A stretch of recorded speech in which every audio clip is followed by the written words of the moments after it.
Today I am going to talk about a book that I recently got as an advanced reader copy on NetGalley, and it is called Not Bad for a Girl, and it's by Anastasia Ryan. This was such a fun, cute, kind of cringy book. It's not necessarily a romance. Maybe we could call it a rom-com. I personally got it from NetGalley as an audiobook, which it was my first audiobook from NetGalley, so that was fun. Between like 8 and 10 hours, not bad at all. The reason I wanted to talk about this book is because it is so accurate for like today's day and age, corporate girlies, women in corporate life. And I think that if you and your friends have a book club, and most of you are corporate girlies, this would be such a fun book to read. So let me tell you about it. Our main character, her name is Indiana Aaron, and she is like one of the best coders. She works for this tech company, and she fits like every feminine stereotype. She's like very small and dainty and has like a very eclectic style and like beautiful curly hair. And she's just like a small, very like delicate looking woman. They're having this meeting at her work, and basically this other guy who's way less qualified gets the promotion that she should have gotten. And she stands up for herself to her boss. She basically says, this is a crazy workplace, and now you're telling us that like none of us are eligible for like raises or promotions except for him, and he didn't even deserve it. Obviously that caused a little riot at her workplace, and like none of her friends were backing her up. They were like, we just need to stay quiet and keep our jobs, you know? But she gets an email, and after the meeting, she has been transferred to another, I guess, like department. And it's a remote team. So she starts with this new group, and very early on, she catches a mistake that her boss makes, and she's heard terrible things about this boss. But she catches one of his mistakes and emails it and is like, hey, actually, we did a great job. This is what you need to be looking at, but it's right. And he responds back to the team. It's like a Friday. And he's like, I was made aware that I wasn't looking at it right.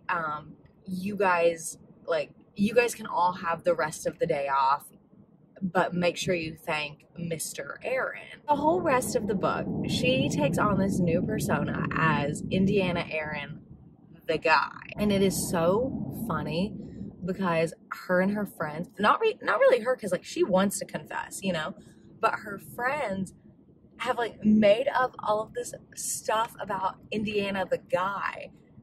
And they're remote, so when they have meetings, she just like doesn't turn on her camera, or she'll like chat in the chat box instead of talking. And she somehow does a really great job. I could never. The whole book is about women in corporate life and how, you know, men, in a sense, get better opportunities. And her new boss uses, after he realizes how smart Indiana is, he uses him as kind of like his sidekick, and he takes advantage of Indiana, but she like lets it happen because she's becoming like his right-hand man. I'm not going to ruin the rest of the story for you because you absolutely have to read it. I want to say it's like 300-ish pages, so it's not very long at all. It's super cute, and there is a little bit of a love story there. There's actually 2 love stories. So you get Indiana's, and then you also get her dad. He finds love, and it is so cute. It was like one of my favorite side plots in a story. I thought it was adorable. Also, side note, I loved this book because it talks about the Denver International Airport conspiracy, which is in fact one of my favorite conspiracies. And it is so funny. Like, her and her friends are like in the airport and they're talking about it. And I'm like, this is me to my friends, and no one ever like knows what I'm talking about. So Anastasia Ryan, thank you for doing that. I digress. This book was super cute. I gave it 4 out of 5 stars. I thought the plot was really good. It wasn't hard to follow. There were a lot of like side stories, I thought. Like, it was like her at work, her love life, her dad's love life. She gets these fish, and that's like a whole nother story. Like, there is just a lot going on, but it's not hard to follow. There's not a lot of characters. I think the plot was really cute. I would have liked to see more of a romance aspect, like not even spice, maybe just like more of her love life, but we do get that in the epilogue, kind of, even though it's short. but I liked the plot, and the characters of this book were also really good. So there were a lot of characters, but the narrator did such a good job giving all of them like very distinct voices.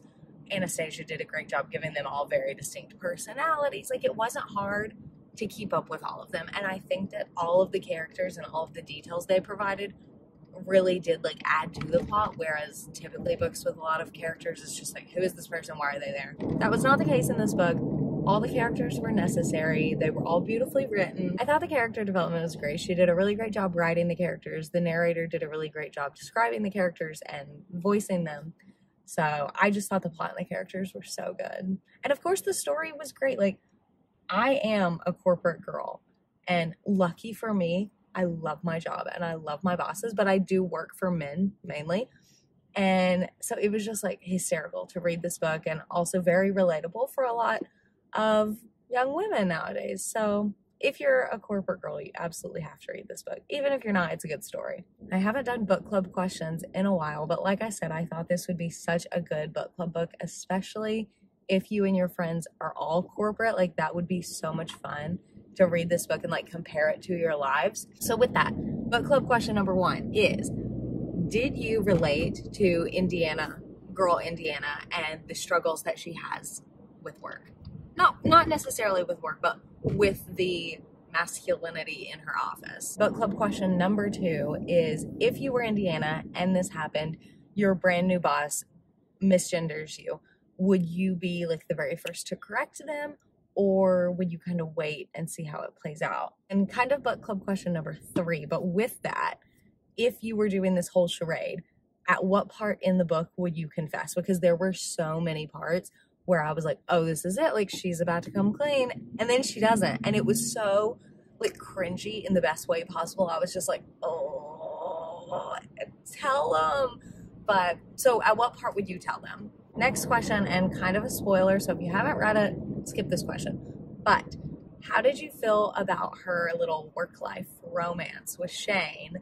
I mean, they are co-workers given they work for different departments, but how did you feel about that? Could make it more personal and ask if, anything like this has ever happened to you in the workplace.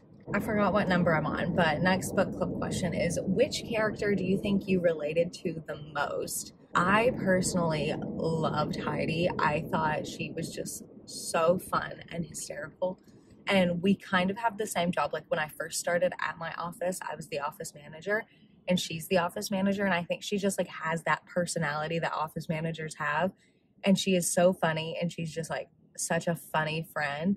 I don't know if I necessarily related to her the most, but I liked her a lot. Maybe I think I did. Yeah, she was so much fun. So which character did you relate to the most? Male or female, because there were a lot of male characters in this book and not a lot of females. If there was a second book, who would you want it to be about? Because I think there are a few ways this could go. We could get a story about Heidi and Jason. Oops, I need to get over. I think we could get a story about her, Indiana's dad, and Maggie. I think we could get like another story about Indiana and Shane. We could get a story about like Evan, and I don't know, maybe he finds love. The possibilities are endless with this book, and I think that Anastasia, she could write a whole series based off of this like cohort, friendship, workplace environment. All these coworkers, they could all have their own story because they all had like amazing personalities.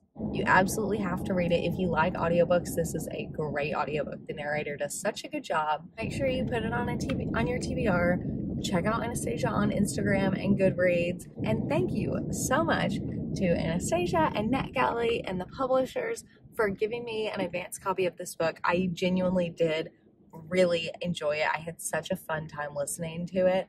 And I will, in fact, be recommending this to all of my friends who like, I still don't know the genre of this book. I want to call it a cheesy rom-com, but the romance aspect is so minimal.